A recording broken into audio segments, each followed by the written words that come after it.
Shalom Akim, giving all praises to Yahweh, Bahashim Yahweh, Bahashim Rakokadash. Double honor to the elders of GMS, known as Great Millstone, and peace and salutations to the Bayasha Dawadah, the house of David, to you elected men that have been chosen, predestined, and ordained from the foundation of the earth to be before ever the earth was created, all right, to be saved. Lord's will, we're part of that number. I also want to say shalom to the 1/3 run of Israel. All right, and also to you, Alkoff out there that will listen and learn, shalom to you as well. Barakatah Yahweh, Barakatah Yahweh, Barakatah Yahweh, Barakatah Yahweh, Dawadi Yahweh, Yahweh, forgive me this truth, and forgive me the inspiration and motivation to do this video. All right, double honor to the elders, like I said, starting with Apostle Tahar, Apostle Gabal, Apostle Ramlab, and Apostle Rokar.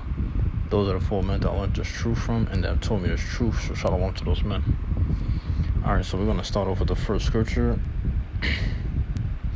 As you see right here, in front of my screen, I got Isaiah the 19th chapter, so we're going to go into it. This is Isaiah 19, and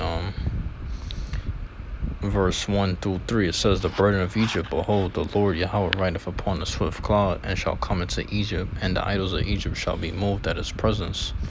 Yeah, so one thing that was in my mind was how Jake they serve idols, our people, which you so-called black, you should know that those that's in this truth, already know. But to those that's new, the so-called black Latinos and Americans are the descendants of Israel. They're the descendants of Jacob. Jacob's name was changed to Israel. So we are the true biblical Hebrew Israelites according to the Holy Bible, all right? Where God shows the people according to the scriptures, all right? But one thing that was in my mind was idols, and Jake continually serves idols, man. But like I said here, and the idols of Egypt shall be moved at his presence. Here, the idols of Egypt shall be moved at his presence, man. So when the Lord come back on the swift cloud, which is the fathership, the chariot that he's gonna be riding on, right? The idols are gonna be moved at his presence, meaning they're gonna be destroyed at his presence. All right, it says, "And the heart of Egypt shall melt in the midst of it, and I will set the Egyptians against the Egyptians, and they shall fight everyone against his brother, and every one against his neighbor." Yes, so you're gonna have neighbors fighting amongst each other. All right, in these last days, there's gonna be a famine. All right, and people are gonna destroy each other's houses with the sword, like the scripture says. I believe in the Apocrypha, somewhere in the Apocrypha, it might be in Ezra's. But yeah, it says city against city and kingdom against kingdom. And doesn't the scripture say in one of the Gospels, it tells us that, in one of the Gospels, it says how there's going to be rumors and rumor of war, There shall be wars and rumors of wars, man. All right, that's what's going to happen. It says, "And the spirit of Egypt shall fail in the midst thereof, and I will destroy the counsel thereof, and they shall seek to the idols." Yeah. That's what these jakes are going to do. They're going to follow after the customs of the heathen and seek to idols.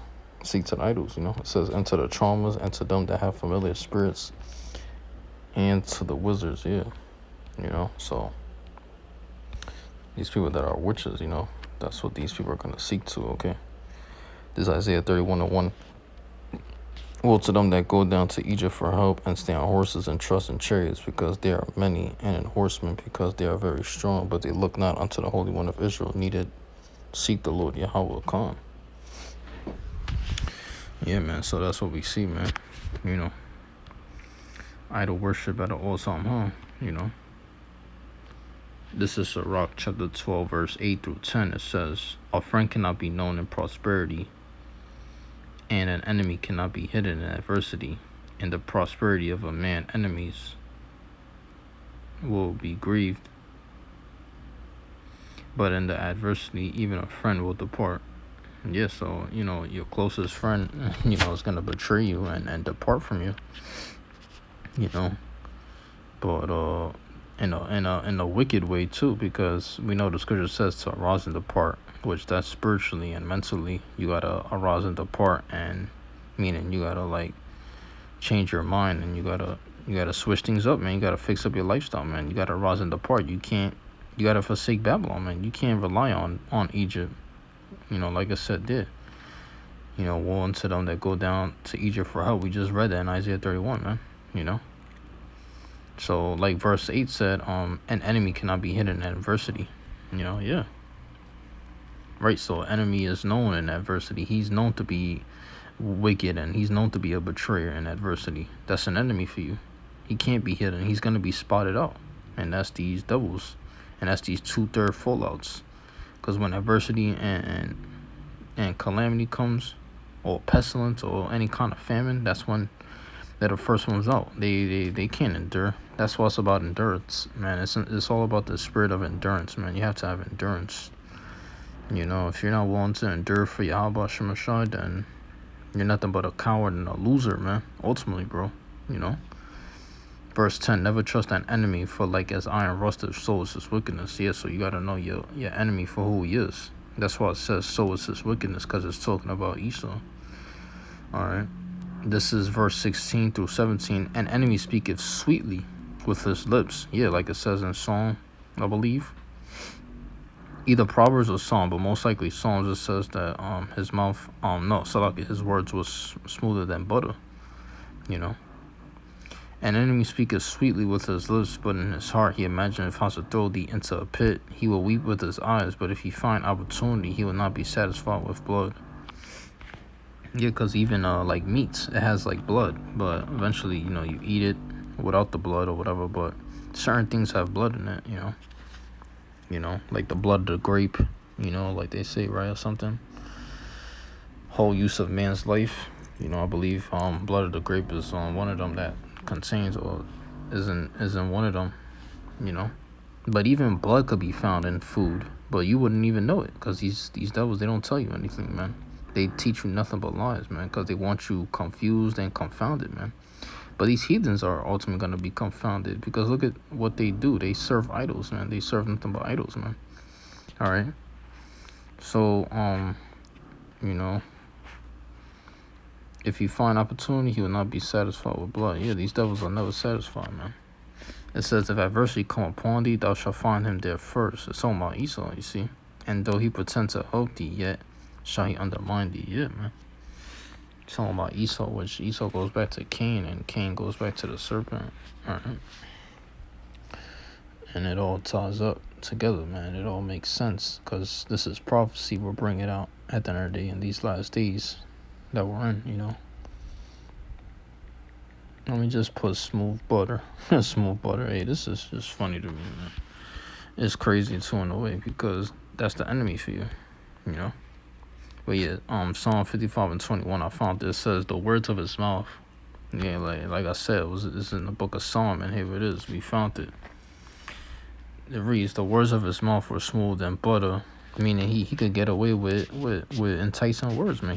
That's what he did with Eve, back in the garden. He enticed her, to do evil, And then you could say Eve kind of like seduced Adam, but at the end of the day, man was created to be immortal, so, you can't, hearken unto the voice of your wife, man. You can't be letting the woman, distract you or whatever, But it all plays into the same thing, man. Even the serpent, it's like they were working together to bring down Adam. Because when you go to Genesis 3, the title of it, when you go to the top, like if you're reading the Blue Letter Bible app, it says the fall of Adam, or it says the fall of man, which that's us. We go back to Adam. Adam was a man, all right? But that's the point, all right? Like the scripture says, though, though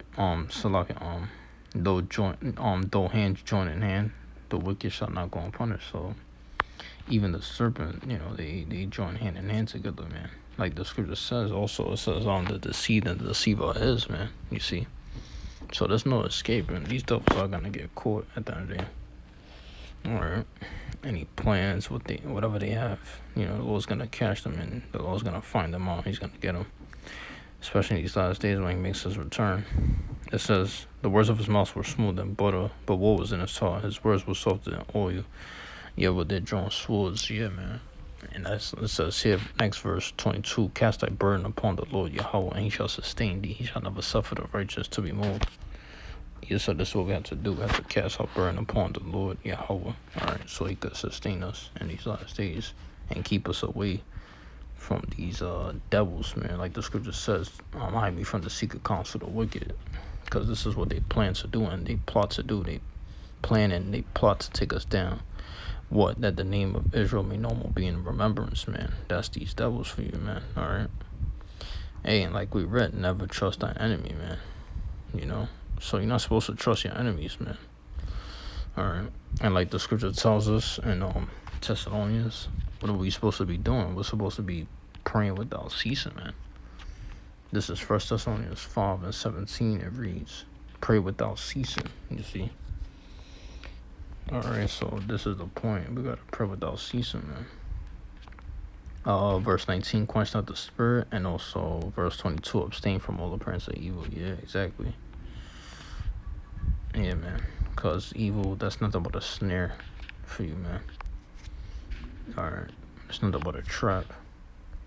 But yeah, Zephaniah 3 and 9, I'm going to end it with this. It says, for then will I turn to the people a pure language, that they may call upon the name of the Lord to serve him with one consent. Yeah, man. So the Lord is returning unto us that Hebrew language, the original tongue, and also the holy tongue, the original language, you know, the Hebrew, and also the Paleo Hebrew, you know, the way we write is in the Paleo Hebrew, and also the Lashon Kodash, which is the holy tongue. All right, the Lord's bringing all that back. All right, that pure language, man. All right, which is the Hebrew. All right, which we speak because we're Hebrew Israelites. But yeah, pretty much with that being said, I'm gonna end it there. I don't want to say you shoot Akim and Aqua for edify with this lesson, giving all praises, honor, and glory to Yahweh, Bahashem, Yahweh, Bahashem, Rakokadash. And remember, Akim, these lessons are mainly for y'all brothers, man. So take heed and despise not prophesying. We saw that it said that in Thessalonians, in the book of 1 Thessalonians, man. So the 5th chapter, all right. But yeah, with that, Barakatah Yahweh, Barakatah Shah, Barakatah Yahweh, Barakatah Shah, Dawadi Yahweh, Shah, forgive me this truth. With that, double honor to the elders of GMS and peace and blessings to the elect. Shalom.